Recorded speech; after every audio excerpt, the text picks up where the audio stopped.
일이 뭡니까? 아마도 나 이제 채용고가 막 나오면 어느 병원에 지원해야 될지 이거 가장 큰 고민입니다. 그러니까 가장 원초적인 고민이죠. 어떻게 생각해보면. 근데 이거 준비를 미리 안 하면 어떤 경우를 많이 보냐면요.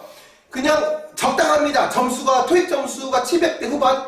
예, 그리고 성적은 뭐 20%, 30%. 그러니까 대한민국의 웬만한 병원들은 다 지원하는 거죠. 근데 딱 내가 이 병원에 지원하기 위해서 미리 준비 과정을 걷지 않으면요. 그렇게 1년 내도록 지원하는데요. 절반은 면접 다 가죠. 하지만 가서 절실함, 뭐 자신감 이런 거 어필하지 못하니까 결과가 안 나와요. 10월, 11월까지 결과가 안 나오더라고요. 저는 그래서 지금 이 가장 원초적인 상황이 됐을 때 어느 병원 지원할 건지, 병원 정보는 어떻게 정리해야 되는지, 병원에 대해서 어떻게 알아봐야 되는지 이런 것들에 대해서 이야기를 한번 정리해 보도록 하겠습니다. 자, 일단요. 어느 병원 지원할까요? 우선은 이렇게 생각할 수 있죠. 나하고 좀 연관성이 있는 병원, 내가 실습했던 병원, 또 내가 좋아하는 선배가 일하고 있는 병원, 또 평판이 좋은, 지역에서 평판이 좋은 병원, 또는 내가 직접 병원을 가봤는데 느낌이 좋았던 병원, 그쵸? 뭐 실습을 하면서 특히 좋았던 병원, 뭐 뉴스에 봤는데 이런 뉴스가 참 되게 이미지가 좋더라. 뭐 직접적인 상관은 없어도 뭐 그런 병원들 내가 나의 병원 지원하는 어떤 병원의 테두리 안에 일단 크게 집어넣을 수가 있습니다. 10개가 될 수도 있고 5개 될 수도 있어요. 자, 그런 병원들에 대해서 일단 한번 찾아봐야죠. 자, 중요한 거 하나 짚고 가야 돼요. 뭐냐면 이 병원의 채용 시기들이 언제인지를 예상을 해야 됩니다. 근데 무슨 말이냐면 같은 시기에, 그러니까 이거 같은 시기라는 건 전 이렇게 예를 들고 싶네요. 2년 전에 메르스가 터졌어요. 메르스 때 어떤 상황이 벌어졌냐면요. 자, 삼성 서울병원에 채용 공고가 나왔습니다. 예, 그리고 메르스가 터졌어요. 삼성 서울병원 직접적인 문제가 있었죠. 자, 이러니까 삼성 서울병원의 모든 채용 이 전형 자체가 3개월 미뤄지면서요. 그 당시에 서울대학교 병원, 분당 서울대 외에는 서울 아산병원, 고대의료원 모든 병원들이 채용이 2달 다 미뤄졌습니다. 자, 원래는요 5월달에 나와가지고 6월 중순이면 정리가 돼야 되는 채용 이게 2달, 3달 미뤄지니까요. 원래 8월에 9월에 정리가 되는 병원들까지 다 묶어져 버린 거죠. 자, 지금 4학년의 가장 꿈은 뭡니까? 나 일하고 싶은 병원에 합격 통보 딱 받고 마음 편하게 좀 4학년생활 즐기다가 국시 좀 준비해가지고 끝내고 뭐 이런 거 아닙니까? 근데 그 당시를 생각하면 그 선배들이 얼마나 힘들었을까? 얼마나 스트레스 많이 받을까? 이런 생각이 들어요. 자, 채용 공고는 어떻게 할 수 있냐? 보통의 병원들의 채용 공고는요. 자, 5월달에 나오는 그런 병원들은 거의 5월에 또 나옵니다. 6월에 나오는 병원은 6월에 나옵니다.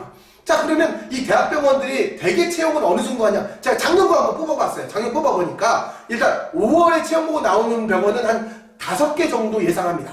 자, 작년 기준입니다. 6월달에 나온 병원이 25개입니다. 6월달에 대학병원 채용 보고가 가장 많이 나와요. 자, 그리고 7월달에 채용 보고 나오는 게 21개, 8월달에 20개, 이 정도로 유지가 됐습니다. 그리고 보통 이제 대학병원을 가장 늦게 하는 채용이 10월, 11월에 결과 나온다 정도 생각하시면 될 것 같습니다. 자, 내가 지원하고자 하는 병원이 모두 몰려있으면 안 된다는 거죠. 어느 정도 좀 구분해가지고 내가 준비를 생각을 해야 된다라고 하는 이야기를 지금 드리는 겁니다. 자, 병원 홈페이지 찾아봐야 됩니다. 자, 병원 홈페이지에서 뭘 봐야 되냐? 다른 거 다 좋습니다만 특히 봐야 되는 거, 나하고 연관성 지어서 내가 어필해야 되는 것 중에 뭐가 있냐면 비전, 미션, 인재상입니다. 이 세 가지에 대해서 보시고 이거 꼭 나를 얘기하는 것 같아. 이 인재상은 내가 장점으로 설명할 수 있는 게 있어. 이런 것들 있으면 아주 금상첨화라는 얘기죠. 자, 그리고 나서 보도자료 한번 검색해보세요. 자, 고려대 의료원 보도자료 한번 검색해보세요. 자, 보도자료 검색하는데 우리가 보통 뉴스 검색하려면 어디서 봐요? 포털, 네이버, 다음 뭐 이런 데 하죠. 하지만 이런 데는 필터링이 많이 돼가지고 자세한 병원 정보들이 없습니다. 어디가 찾아야 돼요? 여러분 간호사, 병원에서 일하겠죠? 병원, 의료 관련 사이트 가서 검색하셔야 됩니다. 추천하고자 하면 뭐 청년의사, 후생신보, 데일리메디 이런 데 가서 기사 검색하셔야죠.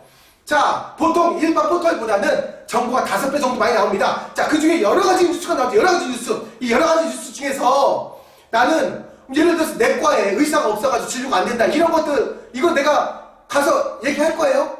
면접 가가지고 우리 병원 하면 생각나는 게 뭡니까? 의사가 없어서 진료 못 한다는 이런 거 안 할 거죠. 무슨 말이에요? 그 많은 보도자료 중에서 내가 정리해야 되는 건 뭐냐면 굿뉴스!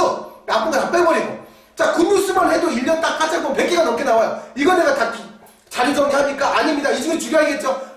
어떻게 정리합니까? 이 중에서 나하고 내가 일해보고 싶은 부서, 나하고 좀 관심 있는 어떤 뉴스, 내가 이 병원에 지원한다면 어필을 꼭 해야 되는, 하면 어울리는, 나하고 좀 어떻게 좀 연관성을 지을 수 있는 이런 뉴스들도 정리를 해야 되는 이 보도자료 검색, 여기까지 일단 마치셔야 돼요. 자, 그 다음 넘어가는 거는 커뮤니티 찾는 거, 그 다음에 현지자 코칭 받는 거, 그 다음에 합격 가능성까지 한번 검토해보는 거, 이런 것들이 이 지원할 병원을 찾을 수 있는, 정보를 업할 수 있는 중요한 작업이라는 생각입니다. 자, 오늘 10번째 시간 중요한 병원 찾기 자신 있으시죠? 준비하시고요. 하늘은 스스로 돕는 자를 돕는다는 거 꼭 기억해 주시기 바랍니다. 구독하기, 좋아요 부탁드리고요. 다음 시간에 뵙겠습니다.